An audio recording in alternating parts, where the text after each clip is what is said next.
Hello friends, and welcome to the Hanged Man in the Moon. If this is your first time here, welcome. Thank you for coming. I'm pleased to meet you. If you've been here before, thank you for returning. I'm truly honored. Friends, if you are a returning visitor, you probably noticed from the thumbnail to this video that this is my response video. This is the video in which I respond to a larger video or a larger spread that I record earlier in the week. And I'm in the middle of my deep dive into the Lenormand system. And so this is to help us try to either crystallize a more specific or a more central message for that larger Lenormand spread. I've been doing a 9-card spread or a box spread these days for Lenormand, or to get another layer of information. Yeah, so because this is a response spread, I highly recommend that you go over and watch that video first and then come back here so that you understand the context from which I am reading these cards. And so I will put a card up here for you to be able to click on and hop on over, watch that video, and then come back here and take a peek at this, right? Now, just in case you have done that, perhaps you did watch that. Maybe you watched it in bits and pieces. You can always watch these videos in bits and pieces if you want. Maybe you watched it in bits and pieces, or maybe it's been a few days and you just want a quick refresher of what it was you saw. Let me tell you, the title for that video, I believe, was The Flowers of Morning. And so it was either the flowers of morning, like in the daytime morning follows night, or the flowers of mourning, of sadness, mourning, yeah, the tears of mourning. Not the time of day, but of sadness, of loss, mourning, right? So it was pointing towards our recent experience of challenges, maybe even endings, that could have given us the spiritual kick in the butt to evolve. Yeah, to say it in the most blunt way possible. Yeah, we got messages, information from this challenge, the burden, the maybe even sadness that have spurred us on, like a rider spurs on his horse or her horse or their horse, to evolve and move into the sunlight. Right? Does that make sense, I hope? So that's what that spread seemed to be about. And we read that in many different ways. And we seemed to get I seem to get a couple of ways to react to the situation that we're encountering in that spread. One of them is to leave the past behind and move into the bright sunny days of the future, or to bring the darkness into the coming light and diminish the light coming towards us. And that's partially our choice. Yeah? So we've got a spread here that hopefully will help us clarify, perhaps give us some clues as to what to do, maybe. We'll see. I've got the spread all laid out. Before I show that spread to you, let me say thank you. Thank you for doing all those things you do. Thank you for being here with me on this journey through these spreads and through my journey with Lenormand. Your presence is of great benefit for me. So thank you for that. And thank you for doing those things that you do, those moments of engagement, hitting the thumbs up button, subscribing if you've not already subscribed, commenting in the description box, you can't comment in the description box, can you? But leaving comments, all of those things help other people find us. And so we grow as a community. So thank you for all of those things that you do. You are a blessing. at the end of this video, just in case you do want to get a private reading from me, the QR code for my online tarot reading shop will be there. Also the web address, very easy if you want to type it in, derekjohnthomas.com. Head on over, take a look at what I have to offer. There's a variety of things that I can do for you, and I would be pleased to do them for you. So take a look. Yes, let me show you the spread. I will show you the spread. We will talk about the decks that we're using here and what kind of a spread it is. And then we will break the spread down into its two major parts and read those parts together. Are you all ready, friends? Here's this week's spread.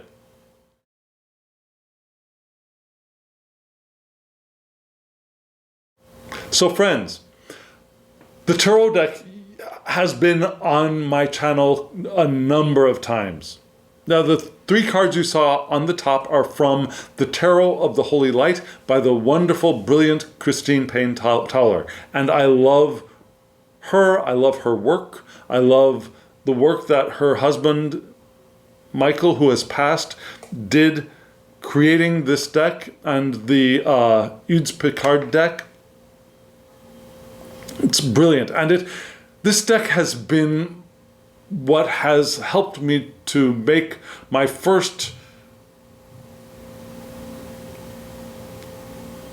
take my first steps in my journey of growth as a reader of tarot. Yeah, working with this system, and I strongly consider it to be a separate system from the Smith-Waite, from the Tarot de Marseille, and even from Thoth, for me. Yeah, the Continental Tarot systems, I should call them systems because they're more of an intertwined and interrelated group of ways of approaching tarot that I think harmonize with each other. Whereas the Smith-Waite system seems to be very coherent. The Thoth system seems to be adjacent to that and coherent. The Tarot de Marseille system I read very differently. So I see four different systems of tarot, personally. People argue, people will say, no, there's only one system that, okay, so it might just be semantics, it might not. I would not read this deck as I would read a Smith-Waite deck or a Thoth deck or a Tarot de Marseille deck. Just wouldn't. Okay, so that's me. That's me. So now that you know me, you saw those three cards from the Tarot of the Holy Light. There will be a link in the description box below if you want to go and buy this deck. I highly recommend it. If you don't have it, get it, use it, learn it. It will break open tarot in a very different, new way for you, I believe. And they're in a three-card spread. Yes, they're in a very traditional three-card spread of significance, challenge, advice. So the first card gives us the significant answer to the question, which I ask every week. What is the central message of this week's blah, blah, blah spread? So this week's Lenormand Spread. The second card is a challenge, a positive challenge, something to be reached for, something to try to attain, or a challenge, an obstacle, something that stands in our way or blocks our path forward. And then the third card is advice. Significance, challenge, advice. Now the three cards you saw below those, the big honkin' cards, that are actually pretty glossy, and I don't know how well they're going to show up on camera when I hold them up for you, but I'm going to try. They are from an oracle deck. And the title of the deck, this is the first time I've actually really used the deck publicly. I think it's the Mystic Healing deck. The title will be in the description box below. It's mass market, easily available. Not that many cards. I wish there were a few more cards, but I like the artwork. And I just decided it would work well with this. I wanted to bring back the Tarot of the Holy Light. And I thought this Oracle deck would work well with it. And I think it does. I think it does, kind of. What do you think? Let me know in the comments below. Would you pair these decks together? But those three cards are going to do what? Those three cards from the Oracle deck will modify. They're adjectives to the nouns above from the tarot. Yeah? Or they're adverbs to the verbs of the tarot above. Pick your poison. So we'll read those three as they modify the information that we get from the tarot cards above. Does that make sense? So what we're going to do is we're going to break this down into the two parts, like I said. First, we will look at the tarot cards, and then we will look at the Oracle cards as they modify the tarot cards. Are you all ready, friends? Well, strap in. This is going to be a bumpy ride. Here is the set of three cards from the tarot once more.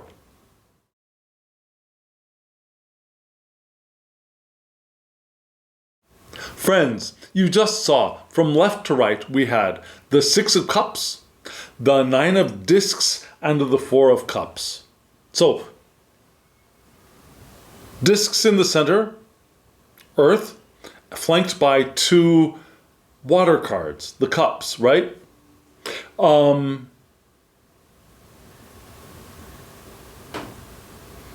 don't know if you noticed this, but we have, okay, so astrologically speaking, so the two cups and the Earth, the discs card, do not really strongly astrologically interact. But, and this is a big old but. One interesting thing you might notice is that the Six of Cups, yeah, points to the Scorpio decadent of Scorpio. Yeah, so I read, and this deck reads, with the traditional decans of triplicity, which means that there are three decans within each sign, and those three decans are ruled by the planets for the same elemental signs. So, for example, three signs of water are, starting with cardinal, Cancer, Scorpio is fixed, and Pisces is mutable, right?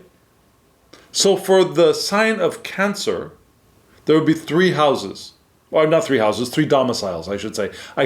I get domicile to me means house, but of course they mean different things in astrology, but to me, a domicile is my house, so I sometimes get those things confused when I'm speaking, not in my head, but when speaking. So, the first domicile of, so which sign were we talking about? Of Scorpio.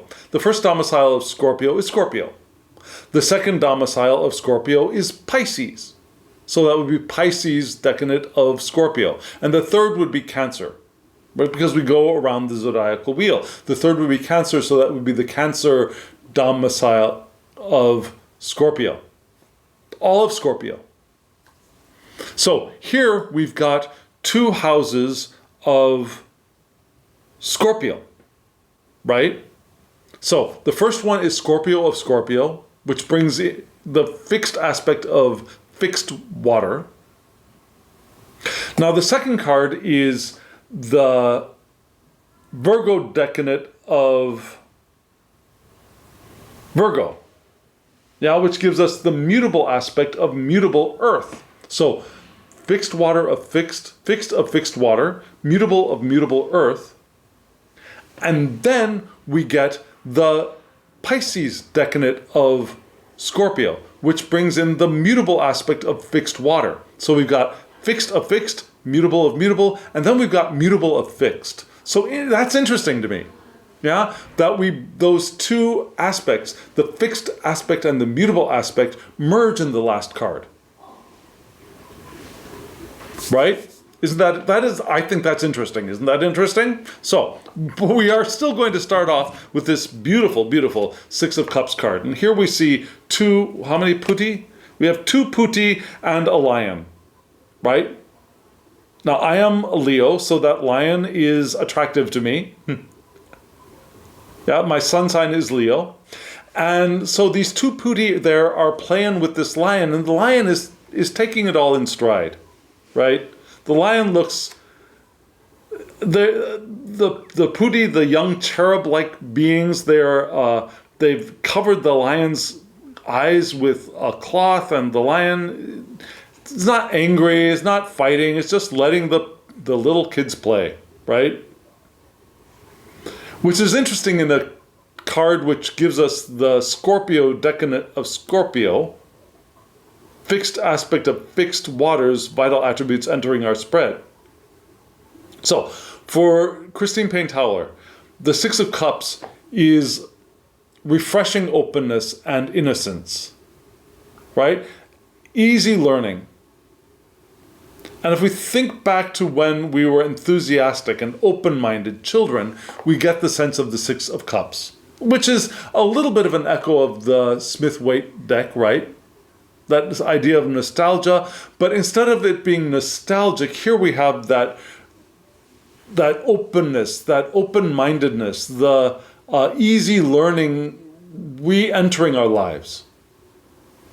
And remember, this is the significant message of the Lenormand Spread we had earlier this week, where we're moving from the heaviness into the light.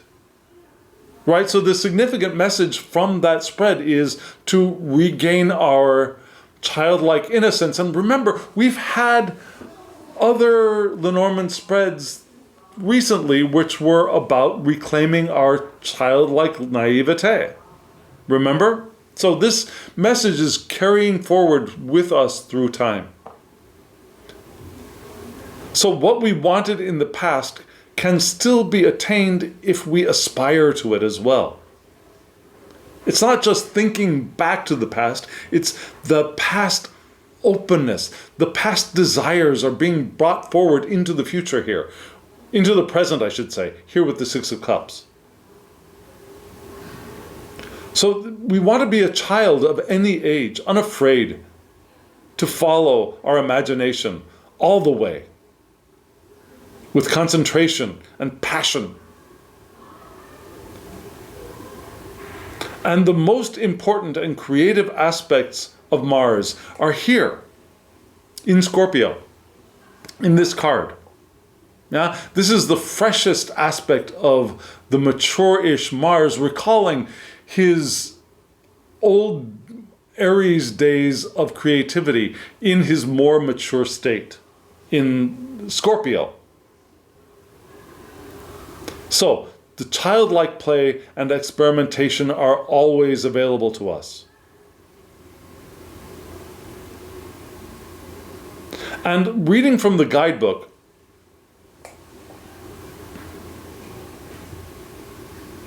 No. Okay, no. So, I'll read that later. So that's where we begin. And that's what I see the previous spread of this week pointing us towards. That being able to shuffle off the heaviness that we might have been carrying with us, where the challenges and obstacles were for our benefit, and yet we still want to be able to walk past them and leave them behind us as we move into the sun. That's what this card seems to be pointing towards. That makes sense, yes? So the challenge is the Nine of Discs, which is, it's beautiful here. We've got the 9 discs, we've got a lion here, we've got a raven, some kind of raptor. Ravens are not raptors, are they? Some kind of raptor rising up from behind the lion who is crowned. Right? The lion has his crown. The bird, the eagle, something, the raptor is rising up in pure joy into the sunlight. And this is again the Virgo aspect of Virgo, whose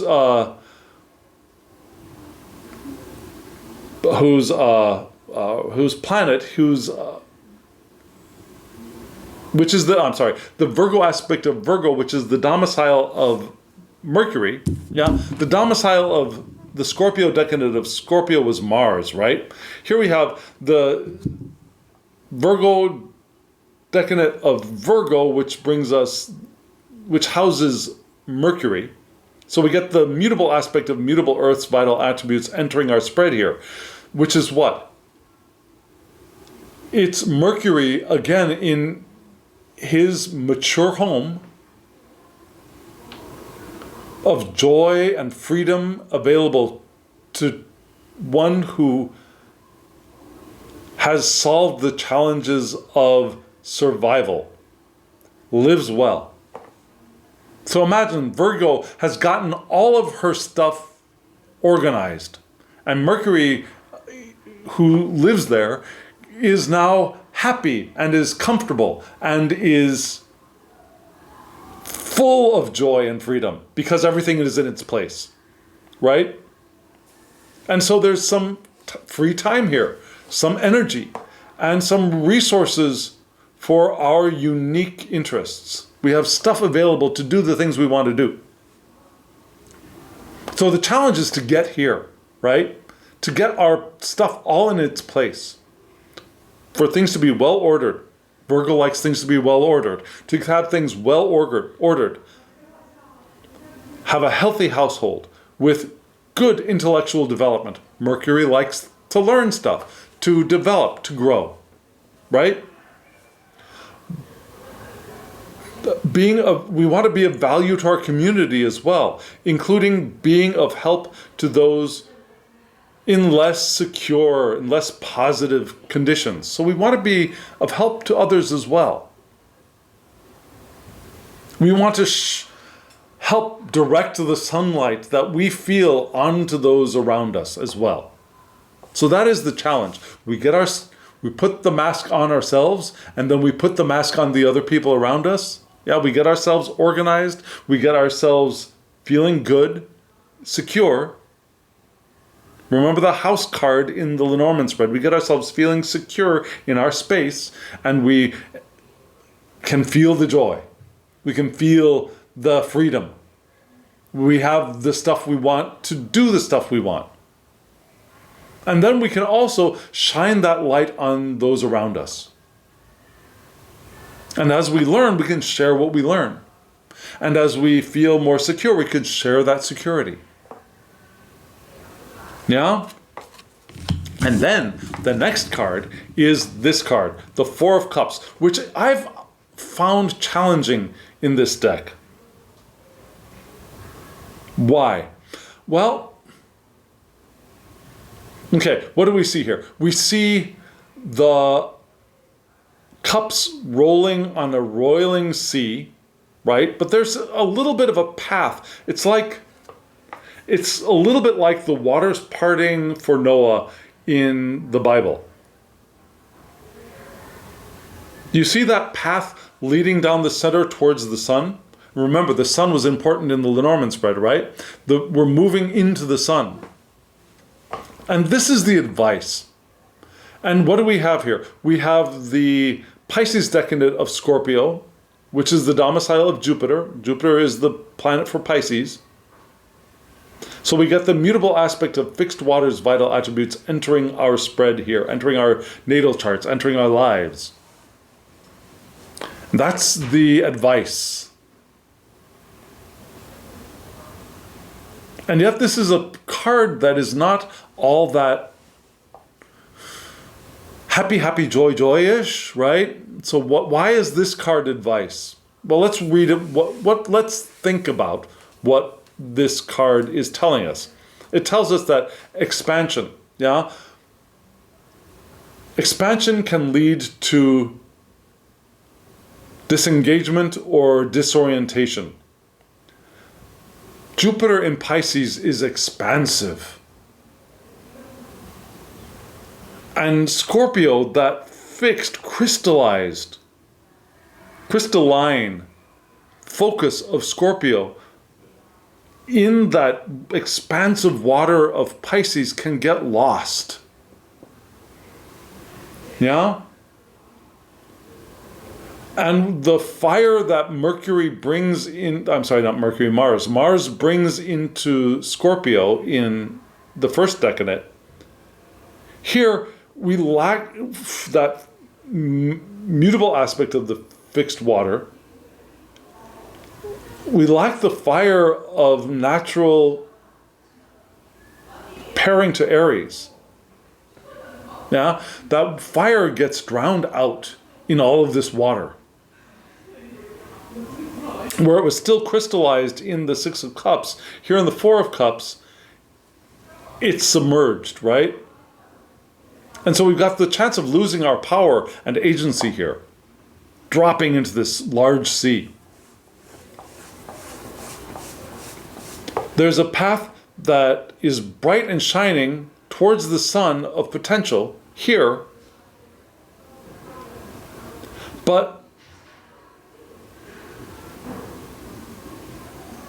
we need to rediscover our focus, right? And we want to remember that the turbulence of the water around us, the turbulence that we might perceive around us, is the turbulence that we are creating ourselves. So remember when we were talking about the choice of how we're going to move into the sun with the Lenormand spread, right? Are we going to bring the burdens of the challenge of the mountain with us into the sun that we're going towards, and have that sun be diminished by the cloud, not the clouds, we didn't have the clouds card, but by the weight of the mountain that we carry forward with us? Or are we going to allow that challenge, that burden, the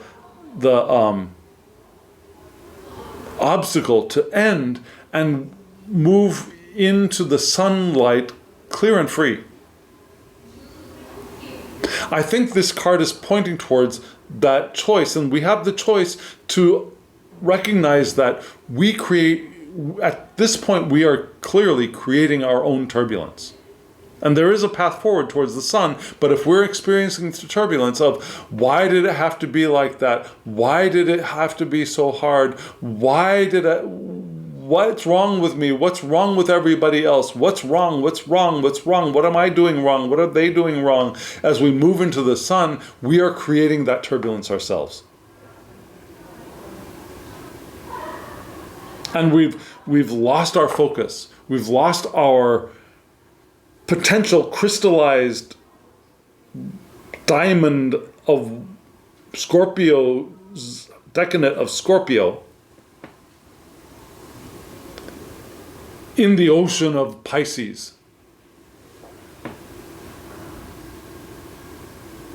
And here, it's one thing I wanted to read from the guidebook. And let me just read it, yeah? More important is that one finds a worthwhile and evolutionary direction towards which to point one's natural vitality and intensity. Now we need to find our direction. The Scorpionic Mars needs to press some discipline on the energies such that the natural heat and fierceness are tempered, allowing his arousing and enlivening influence to be integrated gradually. His partner Venus, remember Mars is partnered with Venus, yeah? His partner Venus gives him the necessary feedback to help him titrate his intensity, whether she's being warm and supportive to him from Libra. Remember Libra, balanced, relational, beauty. Venus is domiciled in Libra, right? or giving more stern corrective messages from her Taurus domicile. Taurus, stubborn. Beauty, right? Beauty, enjoying sensual experiences, but earthy. Bullheaded a little bit, right? This is right, this is wrong, fixed. Whereas Libra is what for air? Libra is cardinal air, right?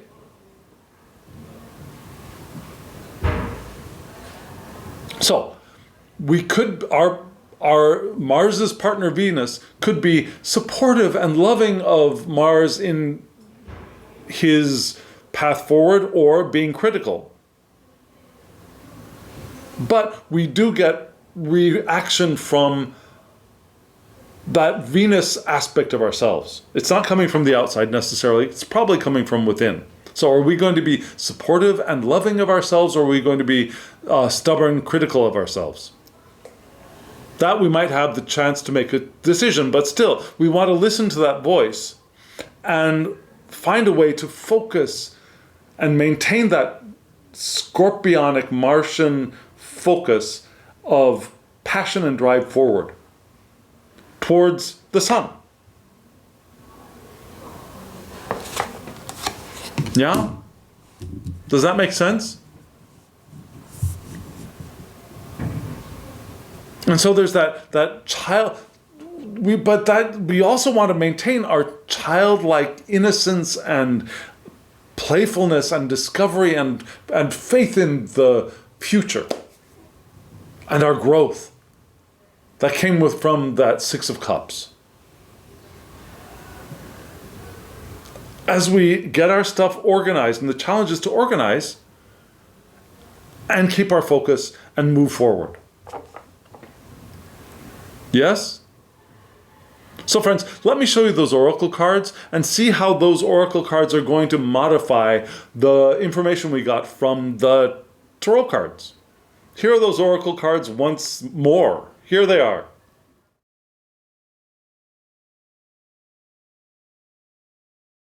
Friends, I think these are beautiful cards. What do you think?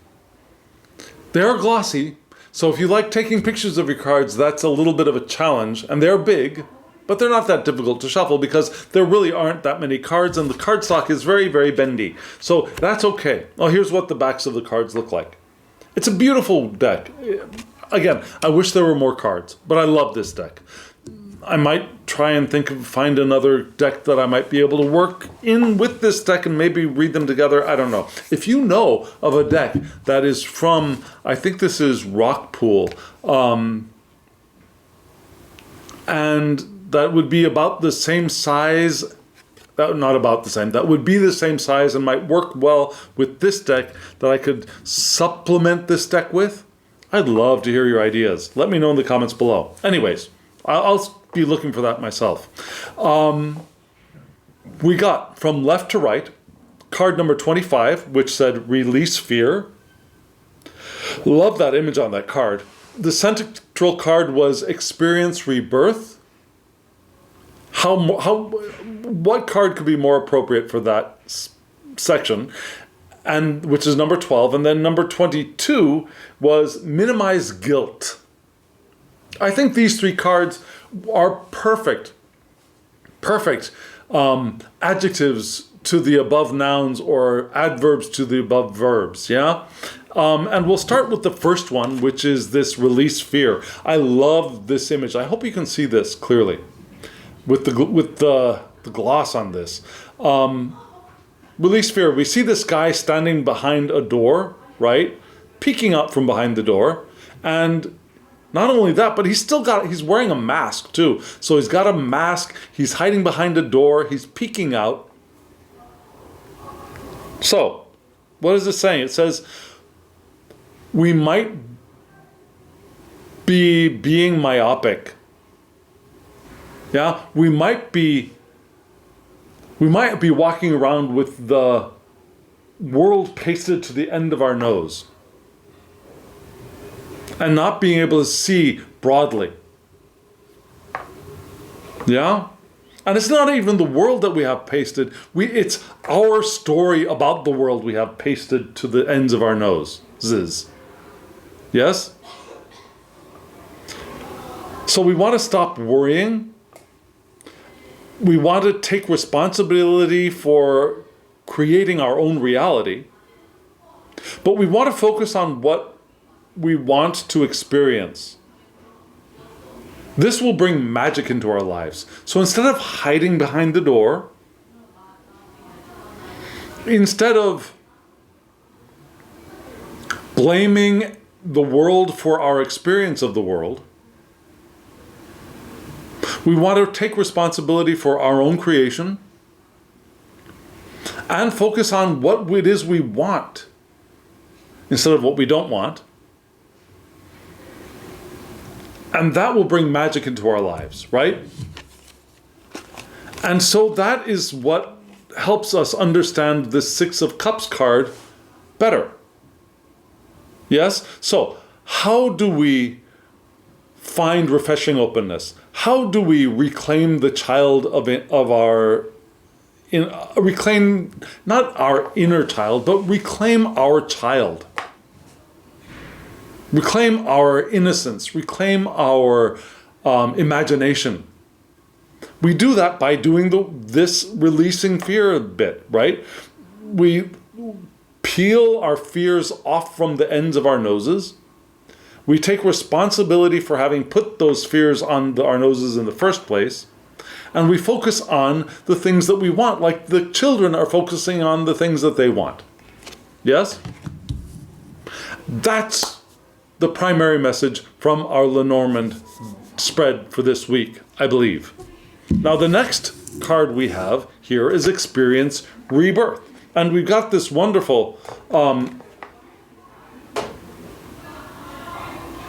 it's interesting because this is a very Marian image to me. It's Mary and the Madonna and Child.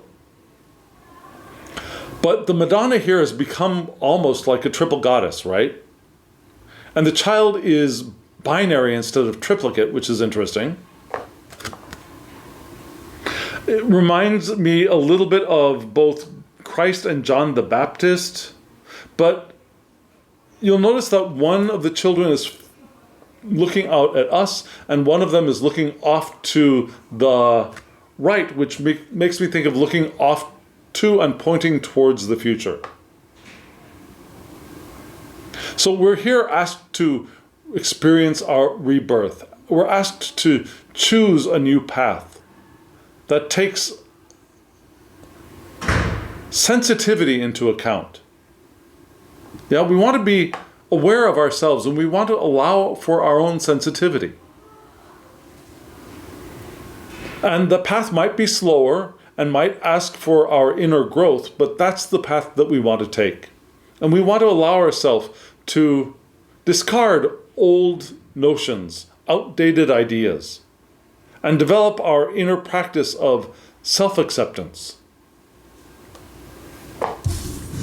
Right? And that is what modifies our Nine of Discs card right here. So this joy and freedom that we experience after we get our stuff in order, that getting stuff in order is part of our allowing ourselves to discard old notions, to develop our inner practice of self-acceptance. Again, remember, put the mask on our own face before we put the mask on the other people. Yeah, accept ourselves, take care of ourselves, recognize this isn't a quick path, but still we want to choose a path. And that's the mature path, the maturity of the Nine of Discs. Well-ordered, healthy, intellectual development, and also being of value to others in a mature way. And remember, Venus is going to help guide us.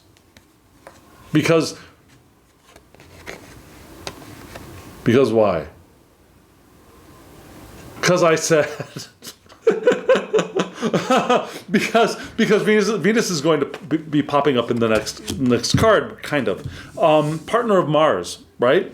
And we had Mars in his own house of Scorpio in the Martian decade of Scorpio, and we're moving into the Jupiter decade of Scorpio, and that is modified by this card, which is minimize guilt. Here, what do we see here? We see a blindfolded angel dancing on top of a pillar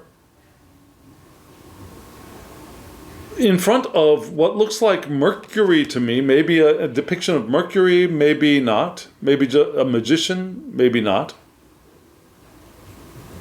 This image doesn't really say minimize guilt to me, but still that is the idea, minimize guilt. Because guilt weakens us. And both mentally and physically, it weakens us. So we want to look at what we've done wrong and create new possibilities. Now remember, this is the advice card, right? We want to evaluate and make decisions to change. We want to work on our self-refinement. We want to work on ourselves. We want to refine ourselves. We want to focus ourselves. We want to accept the things that we've done and not dwell on the wrongness, but have that help us clarify the right path forward. Remember, clarifying the right path forward right here in this card above it. So what are we doing? This turbulence here is looking at what we have done wrong and create a new path of possibilities up the center. We want to make decisions to change, not dwell on the waves and the turmoil around us. And that turmoil, again, is all self-created, right? So we want to discern our path forward. All of this is about discerning our path forward, getting our shit together, getting our stuff organized so that we can rise up like that raptor rising up into the sun, towards the sun, the path forward towards the sun, right? And the way that we do this, we start off by rediscovering our not inner child, we rediscover our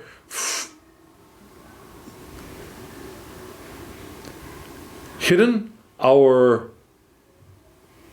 ignored playfulness, innocence, optimism,